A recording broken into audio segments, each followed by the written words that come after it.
الحمدللہ وحدہ لا شریک لہ والصلاۃ والسلام علی من لا نبی بعد۔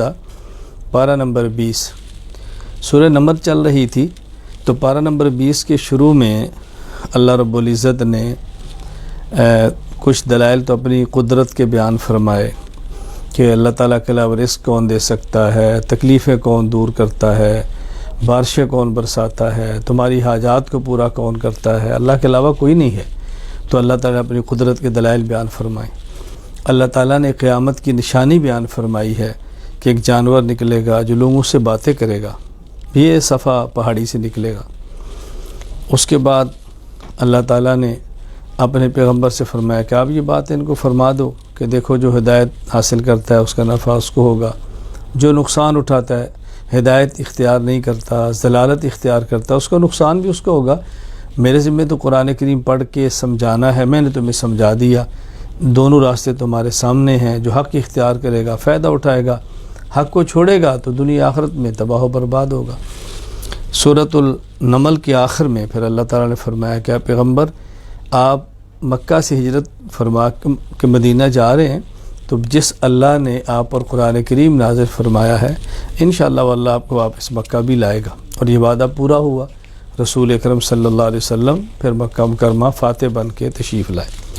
سورۃ العنکبوت، چونکہ سورت میں عنکبوت یعنی مکڑی کا ذکر ہے، اس لیے سورت کا نام ہی سورۃ العنکبوت رکھا گیا ہے۔ اللہ تعالیٰ نے یہاں یہ بات شروع میں سمجھائی ہے کہ اللہ تعالیٰ کی سنت ہے، اللہ تعالیٰ کی عادت ہے کہ اللہ تعالیٰ اپنے بندوں کا آزمائش سے ابتلا سے گزارتے ہیں۔ تو اہل حق کا، اللہ والوں کا آزمائش سے گزرنا یہ حق ہونے کی دلیل ہے، یہ کوئی حق سے نکلنے کی دلیل نہیں ہے۔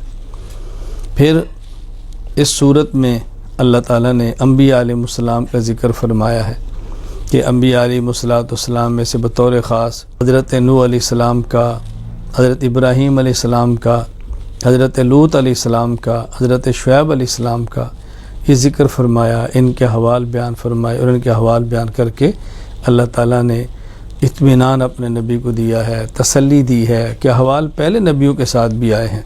تو اللہ تعالیٰ نے یوں تسلی ایمان والوں کو بھی دی ہے، اپنے پیغمبر کو بھی دی ہے۔ پھر یہاں بالکل آخر میں پارہ نمبر 20 کے آخر میں عنکبوت یعنی مکڑی کا ذکر کیا ہے کہ جو مشرکین شرک کرتے ہیں یہ مکڑی کے جالے کی طرح ہے، جس طرح بہت کمزور ہوتا ہے اس طرح شرک بھی بہت کمزور ہوتا ہے۔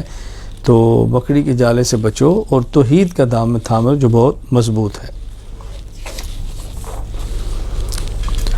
سورۃ القصص، قصص کہتے ہیں چونکہ واقعہ بیان کرنا۔ اس سورت میں موسیٰ علیہ السلام کا ایک اہم واقعہ ذکر کیا ہے کہ موسیٰ علیہ السلام شہر میں داخل ہوئے، اور موسیٰ علیہ السلام کی قوم کا آدمی جو اسرائیلی تھا، فرعون کی قوم کا آدمی جو قبطی تھا، آپس میں لڑ رہے تھے۔ تو موسیٰ علیہ السلام نے چھڑانے کے لیے قبطی کو مکہ مارا تو وہ قتل ہو گیا، قتل کا ارادہ نہیں تھا۔ موسیٰ علیہ السلام نے اللہ تعالیٰ سے دعا بھی مانگی، یا اللہ میرا ارادہ قتل نہیں تھا لیکن ہو گیا، مجھے آپ معاف فرما دیں۔ دوسرے دن پھر موسیٰ علیہ السلام شہر میں داخل ہوئے تو وہی ان کی قوم کا جو اسرائیلی آدمی تھا کسی سے لڑ رہا تھا۔ تو موسیٰ علیہ السلام نے چھڑانا چاہا، تو چھڑانے کے لیے شاید آپ نے پھر مکہ اٹھایا۔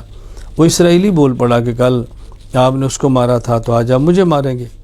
تو اس سے یہ بات پھیل گئی کہ قاتل تو موسیٰ علیہ السلام کے جو گزشتہ کل واقعہ پیش آیا تھا، تو تلاش کیا جا رہا تھا بندہ کون ہے جس نے قتل کیا۔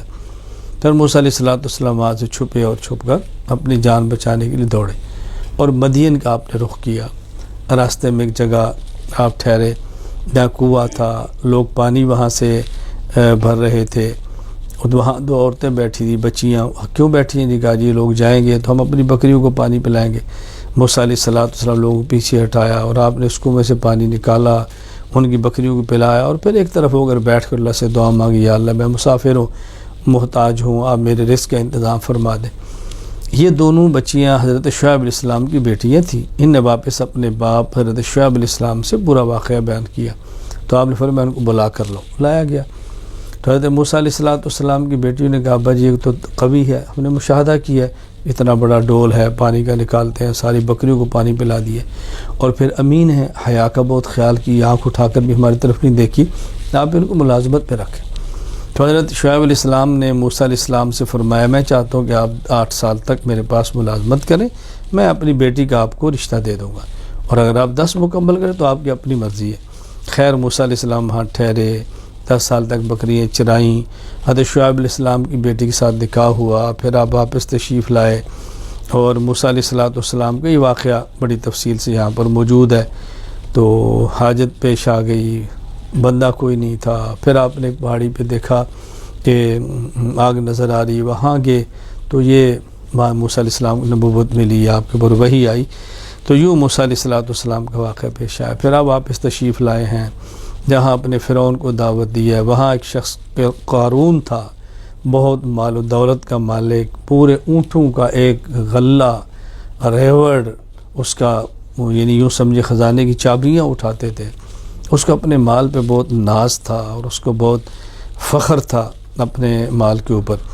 تو خیر پھر یہی شخص تھا کہ ناز تھا، سمجھایا گیا، نہیں باز آیا، ایک دن اپنی دولت کے ساتھ نکلا، اللہ کی طرف سے حکم آیا اور زمین اس کو نگل گئی۔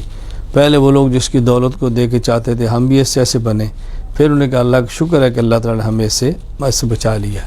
تو یوں قارون کا واقعہ بیان کیا ہے۔ اس صورت کے آخر میں اللہ تعالیٰ نے پیشین گوئی بیان کیا، محمد صلی اللہ علیہ وسلم وہ اللہ جس نے آپ پر قرآن نازل کیا ہے، مکہ سے ہجرت کر کے آپ مدینہ تشریف لے جائیں گے، وہ اللہ دوبارہ آپ کو مکہ لائے گا۔ پیشین گوئی پوری ہوئی، آپ 8 ہجری میں فاتح مکہ بن کے مکہ تشریف لائے۔